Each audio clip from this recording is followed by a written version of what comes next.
didn't you also acknowledge in your deposition that the president was receiving information from multiple advisors? Giuliani, Eastman, Clark, Powell, and in your deposition you said he was almost just regurgitating what they told him. Isn't that right? I don't believe I said he was regurgitating what they told him. I think what I said is that he was making knowingly false claims, that he was believing anything that would keep him in office, and he was rejecting anything. You would agree that those people, or some people, were giving the president conflicting advice at that time, would you not? You're correct in that. People, under your theory, people besides the president were involved in the unprecedented assault on American democracy, but you didn't find it necessary to charge them criminally. I had not yet charged anyone besides the president. You decided not to charge anybody but Donald Trump in that indictment. I made the decision to make the charges in this case. You have a long tenure at the Department of Justice. Would you agree with the statement that DOJ charging policies require prosecutors to bring charges only where the admissible evidence is expected to be sufficient to obtain and sustain a conviction? Is that right? That is correct. That's from the federal principles of prosecution. And in this case you brought against President Trump, one of the charges you pursued was under Title 18, Section 371, which requires an agreement to interfere with the lawful function of the United States through deceit or dishonesty that the defendant knowingly and intentionally joined, and an overt act. And what I'd like to ask you about is this. So you would agree that Section 371 requires dishonesty or deceit and also proof that a criminal defendant acted knowingly and intentionally. Is that right? I believe that's correct. It requires knowing deceit targeted a lawful government function. So you would then also agree, would you not, that opinion, disagreement, or even mistake is insufficient to satisfy the burden of criminal intent set forth in that statute?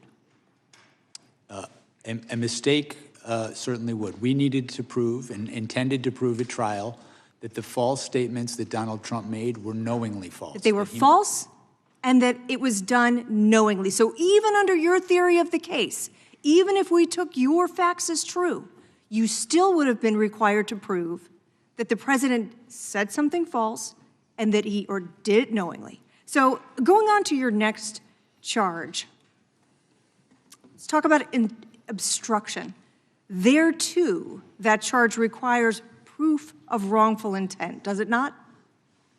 That's correct. So if a defendant there actually believes a factual claim is true, that would mean he could not be convicted of that charge. Isn't that right?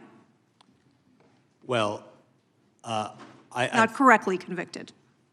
The defendant for that charge would have to behave corruptly, and corruptly could include seeking an unlawful benefit, seeking a benefit to benefit themselves, in this case, to stay in office when they had, in fact, not won the election. But there, too, there's a requirement of intent, that this conduct must be knowing and intentional. Isn't that right? There is an intent requirement, yes. And didn't you also acknowledge in your deposition that the president was receiving information from multiple advisors? Giuliani, Eastman, Clark, Powell, and in your deposition you said he was almost just regurgitating what they told him. Isn't that right? I don't believe I said he was regurgitating what they told him. I think what I said is that he was making knowingly false claims, that he was believing anything that would keep him in office, and he was rejecting anything. You would agree that those people, or some people, were giving the president conflicting advice at that time, would you not? You're correct in that his original campaign staff told him he had lost. He fired them and brought in people who would... But criminal liability, under the statutes you used in your indictment, requires proving intent, not simply the undermining of democratic norms or expressing an opinion with which you do not agree. So is it not correct, sir, that here you charged two intent-based crimes without any direct proof whatsoever that the conduct charged was knowing, intentional, or that you were going to have an adequate basis to sustain a conviction at trial? I felt we had proof beyond a reasonable doubt. I felt that that proof included direct testimony from a number of witnesses to prove the knowing falsity of his claims. Despite the fact that in your own deposition you acknowledge the existence of conflicting advice. If this defendant were anyone other than Donald J. Trump, Mr. Smith, I find it hard to believe that we would be sitting here today having a hearing about an indictment that was returned knowing that the elements of the offenses could not be demonstrated. Now, let's talk about this. I assume you're also familiar with the Department of Justice policy that prohibits prosecutors from selecting the timing of investigative or prosecutorial actions for the purpose of affecting any election.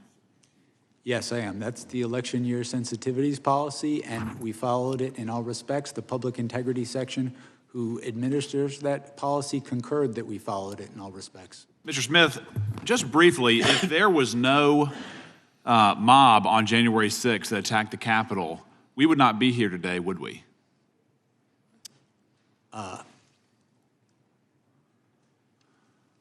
I can't speak to hypotheticals. The case I investigated involved a mob of supporters of Donald Trump's supporters. Sure, I understand that. I understand that. But had there not been a mob that rushed the Capitol, if they had just stayed in the original speech, if they had obeyed the instruction, go peacefully and patriotically and make your voices heard, we would not be here. Isn't that correct? Well, in that case, Donald Trump wouldn't have done many of the things. I'm just asking. If they had gone peacefully and patriotically, we would not have had a special prosecutor. President Trump would not have been indicted. There would not have been, quote, the attack on the foundations of our democracy, correct? That's a hypothetical, and I think it's a counterfactual hypothetical. Well, and second point, in regards to what we just heard from my colleague from Washington, I think it's noteworthy that the vice president, despite the enormous toll that he has taken in these events, was against charging the president criminally in this case. But in regards to my own experience, Mr. Smith, I've charged many conspiracies. There's obviously a lot of benefit to that charge. It's a useful tool for fact-finding, scrutinizing evidence, figuring out exactly what happened, trying to form charges, trying to prove charges, trying to solidify the evidence. And in your case, sir, you've detailed, number one, the unprecedented criminal scheme, your words, not mine. In the press conference, you said there was an unprecedented assault on the seat of American democracy. Do you remember saying that? I believe so, yes. And in regards to your investigative authority, it was quite broad. We've already established that you had millions of dollars at your disposal. You had teams of lawyers. You had total subpoena power. You used campaign officials as witnesses. You subpoenaed millions of documents. You had civilian witnesses. You had political leaders. You had campaign officials that worked with the president, folks who were in the room. And after all of this, sir, you charged a conspiracy, and notably absent, there was no insurrection charged. There was no seditious conspiracy charged. And there was only one defendant, correct? Donald Trump. That is correct. Despite 6 co-conspirators identified in the indictment, only one person was charged. Is that correct? Yes.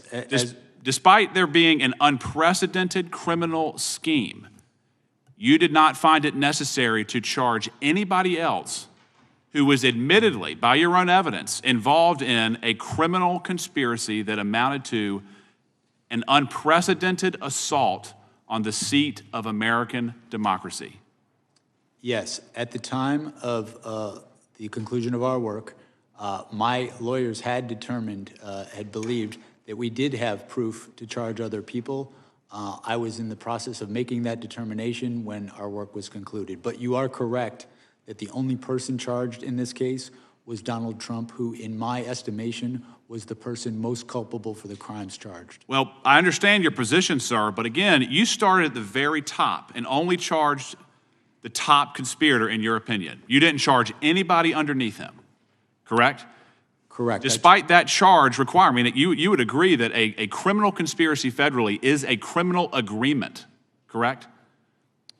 Yes. So by extension, people, under your theory, people besides the president were involved in the unprecedented assault on American democracy, but you didn't find it necessary to charge them criminally. I had not yet charged anyone besides the president. You didn't. You decided not to charge anybody but Donald Trump in that indictment.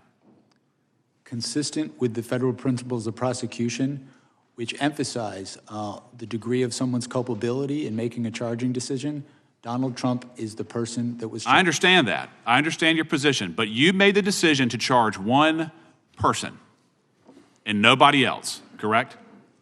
I made the decision to make the charges in this case. In regards to the way that the case handled from there, sir, I just want to get this on the record. In regards to your press conference, politics played no role, correct? That is correct. The charges you brought, politics played no role, correct? Correct. The expedited trial date played no role. Politics played no role, correct? I followed the facts and the law, department policy. The speedy trial request, there was no role in politics, correct?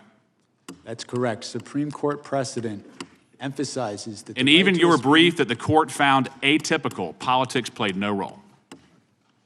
Mr. Chairman, the time has expired. The time of the gentleman has expired.